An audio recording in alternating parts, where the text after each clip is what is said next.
오늘 말씀의 제목 버림받으신 예수님. 본문은 마가복음 14장 32절부터 42절. 부제목은 겟세마네 동산의 기도가 되겠습니다. 십자가 처형은 여러분 하나님에게 버림받으신 아들과 세상의 버림받음을 의미합니다. 그래서 피를 쏟는 기도를 이 겟세마네 동산에서 기도를 하는 장면에서 나와요.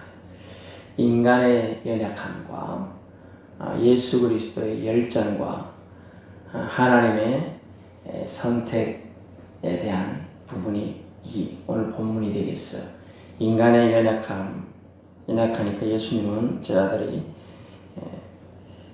함께 겟세마네 동산에 기도하라고 하셨어요. 그런 연약한 걸 아시니까 본인은 기도하라고 하시지만 32절에 너희는 여기 앉아 있으라 쉬라고 하고 있어요. 그리고 나중에 또 왔더니 그들이 괴롭고 있는 걸 보고 여기 머물러 또 깨어 있으라 이번에는 이렇게 하십니다. 그 다음에는 자느냐라고 하네요. 그렇지만 시험에 들지 않게 깨어 있는 게 더 좋다. 시험에 들지 않게 깨어 있어야 한다. 이렇게 말하고 있어요. 갑자기 자고 있는 불이야! 하면 정신 차리고 안경 챙기고 양말 신고 나오기 바빠요. 그죠? 불이 나게 나야 되는데 불이 나면 여러저런 뭐 챙길 거 없어. 정신이 없어 사실 못 챙기잖아요. 그죠? 아이고 저 장롱 속 깊이 남기는 반지 하나 챙겨 나와야 되는데 그 챙길 정신이 있겠어요? 불이야! 하는데 지금 여러분의 발에 불이 안 떨어져서 그래서 지금 베드로에게 얘기하는 거예요. 여기 머물러 깨어있으라. 그 다음에 자느냐? 1시간도 깨어있지 못하겠느냐? 너 참 어리가 없다. 지금 사실 그래 얘기하고 있는 거예요. 인간의 연약함을 그대로 보여주는 제자들과 베드로가 되겠습니다. 그 다음에 와서 보니까 아예 자고 있죠. 그러면서 또 위로 눈이 심히 피곤하겠던 그렇다 하면서 아예 자라고 말합니다. 자고 쉬라. 그만 되었다. 너희들이 할 역할이 아니다. 지금 그래 얘기합니다. 그 인간의 중보의 역할에 한계가 있음을 말하고 있는 거죠. 인간이 중보기도 하는 역할에 한계가 있어요. 여기 그대로 일러주고 있습니다. 인류 구원을 위한 하나님 계획의 실행하실 확고한 뜻을 아들 예수님에게 알려주시는 장면이에요. 그래서 예수님이 간절한 기도가 담겨 있는 부분이 얼마나 이런 부분들이 많지가 않은데 너희는 아빠 아버지라고 부르짖는지라 이런 부분이 있는데 36절에 예수님이 하나님과의 친밀성을 더 강조하게 한 아주 인간적인 연약함에서 비롯된 단어가 하나 나와요. 이것이 뭐냐면 36절에 아빠 아버지라는 말. 예수님이 지금 아빠 아버지라고 아주 친밀하게 간청을 드리고 있는 대목이에요.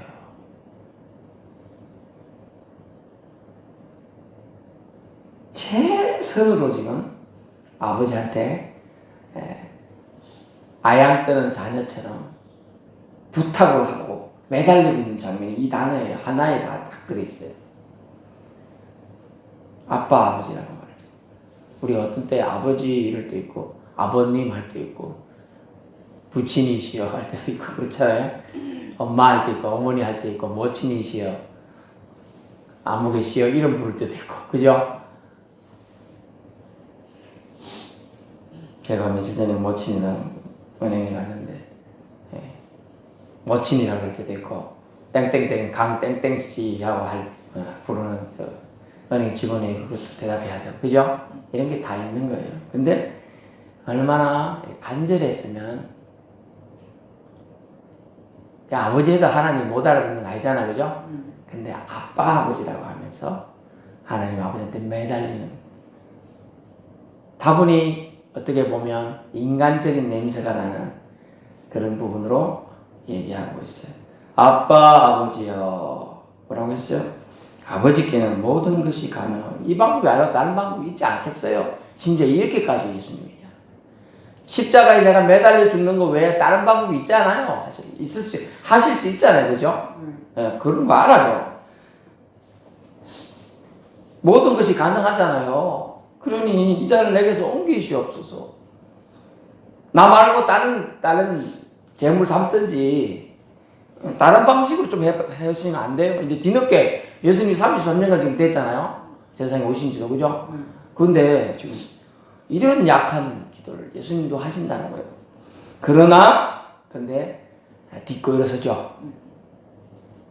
자, 하나님이 나를 보내신 목적을 지금 이루고 나의 원대로 마시옵고 아버지의 원대로 하옵소서 하시오라고 순종의 결단을 예수님이 하고 계세요. 하나님 아버지는 어떤 선택을 했냐? 자신의 아들, 외아들, 독생자를 버리기를 결정해요. 그걸 어려운 신앙용어로 하나님 아버지 유기라고 합니다. 유기, 버린다. 유괴는 납치하는 거고요. 애를 납치하는 건데 이건 아들을 버리는 거예요. 유기, 포기하는 거예요. 왜? 저와 여러분을 살리기 위해서 그렇게 하신 걸 믿을 수 있기 바랍니다. 예, 최근 한 10여 년 전인가요?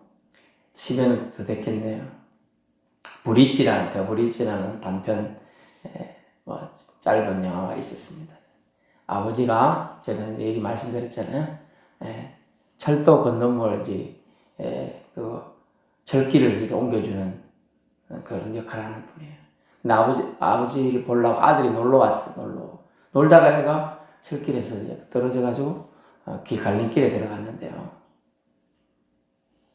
나중에 인터넷에 따서 보세요. 그런데 나중에 알고 보니까 애 소리 듣는데 애가 살리려고 보니까 밑에 들어가 있는데 철길에 수많은 사람이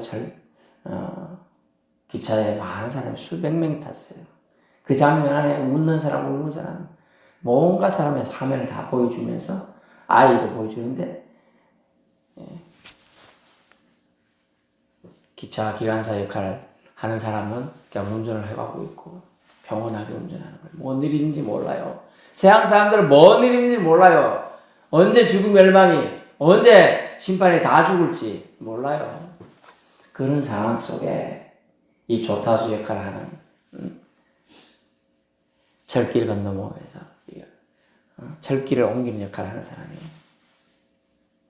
자신의 아들이 있는데 아들을 건지자고 방향을 바꾸면 수백 명의 사람이 철도 전철 전복되듯이 기차가 전복돼 죽을 수가 있는 거예요. 그래서 자기 아들을 죽이는 쪽으로 이 철길을 바꾸게 되는 것이죠. 그걸 보고서 수많은 사람들이 감동을 받았고, 하나님의 사랑이 이와 같구나. 이보다 더 하지요. 자기 아들을 죽이는 결정을 하는 그 조향타 결정을 하던 사람처럼 수많은 사람들이 자기가 죽어가는지도 모르고 있다. 그걸 보여준 하나의 작품이고요. 또 라스트 모이칸이라는 영화가 있었어요. 사람들은 어찌 봤을지만 그냥 영화구나 재밌어서 봤어요. 한번 보세요. 그러나 거기서 모이칸족의 마지막 후손이 나오는데 안타깝게 이방인들을 지켜주려고 하다가 죽어요. 그래서 그걸 자기 아들이 죽는 장면을 자기 아버지가 봐요. 아들이 죽으니까 이제 그 후손이 끊기죠. 마지막 그 족속이 없어지는 거예요. 그거 터울쳐올라요. 그거 어떡하냐? 거기 막 어쩔 수 없는 그 상황의 고통을 말하는 거예요. 인간의 고통들은 그렇다는 거죠. 끝을 보게 돼 있어요. 베드로도 제자들도 끝이 와 있는데도 자기 끝인지도 모르고 있는 거예요. 그냥 고통의 시간에 죽어가고 있는 인간들이죠. 그래서 하나님은 결국은 무지한 인간들을 죽이는 결정이 아니라 사랑하는 아들을 죽이는 결정을 했다. 여기에 하나님 아버지 위대하신 사랑이 담긴 줄 믿을 수 있기 바랍니다. 아멘. 깨달아야 하는 겁니다. 그래서 순종의 미학을 예수님은 이 고통 속에도 36절 하셨던 거예요. 그러나 나의 원대로 마옵시고 아버지의 원대로 하여 주옵소서. 순종의 미학을 예수님은 넘어서 결국 고통의 아버지의 하나님의 아픔과 처절한 사랑을 깨달았기에 이런 결정을 할 수가 있습니다. 여러분 십자가에 매달리기 전에 예수님은 고난을 받으셨죠. 침뱉음과 가지채 찔림과 채찍에 맞음과 수모와 못박힘과 매달림과 창에 찔림과 조롱과 무시와 인간들의 저주와 모두 다 하나님을 향한 배반의 모습을 그대로 보셔야 했어요. 심지어 십자가에 매달리셔도 같이 매달린 강도 한쪽에 저주도 다 들어야죠. 그러나 아들 예수님은 죽어가신 그 속에서도 아버지 하나님의 그 처절한 사랑을 깨달았기에 그대로 감당한다는 거죠. 마가복음 15장 24절에 보면요. 바로 한 장 뒤에 넘으면 마가복음 15장 24절 십자가에 못 박고 그 옷을 나눴어요. 그들이 한 짓을 이제 보세요. 누가 어느 것을 가질 거냐? 지금 한 명은 죽어가고 있는데 십자가에 못 박혀서 가시 찔려도 아픈데 가시 피가 수도 파고 돌아요. 피가 흘러내려요. 눈으로도 흘러내리고 코로도 들어가고 피가 입으로도 들어가고 있어요. 그런데 손에도 콩콩 뺏기고 손에서도 피가 많이 흘러내리고 있어요. 옆구리도 창이 찔려가고 피가 흘러내리고 있어요. 심지어 물도 흘러나오고 있어요. 그런데 이들이 하는 짓이 뭐예요? 옷을 갈라치기 하고 있죠. 누가 제비 뽑아서 입고 왔을까? 이게 조롱하는 거 얼마나 무시하는 거예요. 이 고통 가운데 제3시가 되어 십자가에 못 박히나. 그 위에 있는 죄패 유대인 왕이라 진짜 왕으로 입성하긴 했지만 이건 놀리려고 쓴 말이죠. 강도들을 예수 못 박으니 하나는 우편에 좌편에. 지나가는 자들도 머리를 흔들며 놀립니다. 예수를 모욕하는데 이르되 아하 성전을 헐고 사흘에 짓는다고 떠드는 자요. 너는 십자가에서 네 자신을 구원해봐라. 이게 사탄 마귀가 마지막 예수님을 시험한다네. 놀리니까 열받으니까 내려올 수도 있겠죠. 할 수 있어요. 신이신데. 그러나 묵묵히 감당합니다. 31절 그와 같이 대장과 서기관들과 함께 희롱하여서 그가 남들은 구원이 했죠. 맹인들도 구해주고 문둥병자도 고쳐주고 나면서부터 한 번도 세상 못 본 사람 보게 해주기도 하고 군대 귀신 들린 사람 고쳐주고 수많은 사람들이 그들의 문제를 다 해결해줘요. 그게 구원받는 거예요. 구원. 자기는 구원할 수 없다 하고 놀려요. 다 놀린 거리거든 지금. 그래서 30절 이스라엘의 왕 그리스도가 지금 십자가에 내려와 우리가 보고 믿게 해라. 네가 그 십자가에 내려오면 내가 믿겠다. 좀 이런 식으로 세상 사람들은 좀 욕하고 있죠. 오늘날 사람들도 그렇다는 거예요. 오늘날 사람들도요. 신앙이 갈라치게 하는 경우도 있고 신앙이 자기중심적인 신앙이라도 할 수 없어 사실. 그런 사람들은 흉내내는 선데이 크리스찬 또는 크리스찬들 흉내내는 사람들은 교회에 들어오긴 했지만 교회에서 능력을 봐야지 나는 믿겠다. 보고 믿게 할지어다요. 내가 보고 믿을 만한 걸 보여봐라. 그러면 내가 믿겠다고 좀 떠버리고 있는 오늘날 사람들과 별로 별반 차이가 없어요. 십자가에서 못 박힌 자들도 심지어 뭐라고 했어요? 예수를 욕하더라. 예수님의 고난을 이렇게 얘기죠. 그래서 3시에 못 박혔죠? 33절에 6시가 되면 12시에요. 온 땅에 되면 9시까지 계속 이때 운명하시게 됩니다. 그러면서 16시, 12시, 3시까지 계속하더니 제9시에 예수께서 소리 지르어 이르되 엘리 라마 사박다니 하시니 이렇게 예수님께서 나의 하나님 어찌하여 나를 버리셨나이까 하고 원망이 섞여 있는 우리 표현으로 하는 거예요. 제 표현으로 주님한테 마지막 아버지 하나님께 기도를 드려요. 그렇지만 하나님 아버지 결단은 뭐죠? 네가 죽어야 저 무지랭이 같은 멸망하는 짐승에 뭐다 못한 인생들이 산다라고 결정을 하십니다. 그 결정 때문에 그 사랑 때문에 저와 여러분이 구원받을 줄 믿을 수 있기 바랍니다. 그래서 아버지 하나님도 몸소 예수님이 겪었을 고통 다 그걸 지켜보고 있는 아버지의 심정은 어떻겠어요? 그죠? 자식이 죽고 있는데 신이신 자기가 사실 자기가 죽는 거랑 똑같은 거예요. 라스트 모니까 자식이 죽었으면 자기가 죽는 거 똑같은 거거든. 그걸 몸소 겪으셨을 겁니다. 그럼에도 제 문제를 해결하고 인류 구원을 위해서 크신 사랑으로 계획을 이루시고자 완성하고자 예수님을 버리신 겁니다. 여러분, 예수님을 버리고 저와 여러분을 살리기 위해 하나님의 사랑을 느끼고 깨달아야 돼요. 그래야 믿음 생활하는 기쁨이 생겨나는 겁니다. 여러분이 예수 믿은 구원의 가치가 높아지는 거예요. 아니, 내가 믿었는데 뭐. 이래 생각하면 교만이 지속과 올라오면 결국 사탄이 결국 여러분을 넘어뜨리게 되는 거예요. 그래서 하나님의 유기, 하나님의 자기 자신을 버리신, 즉 하나님이 자기 자신을 버린 게 결국 자기 아들을 버린 거죠. 자기 아들을 버린 것은 이것보다 더 큰 사랑이 없음을 보여주기 위해서요. 그래서 찬송가 304장인가 305장 보면 그 거신 하나님의 사랑 말로 다 할 수 없도다. 이 한 귀절이 다 들어가 있어요. 그 거신 하나님의 사랑 그 말로 다 할 수 없어요. 그래서 이번 주에 부활주일날 여러분 부활하신 주님을 찬양도 하실 수 있는 분은 하시면 좋겠어요. 이게 얼마나 중요한지 몰라요.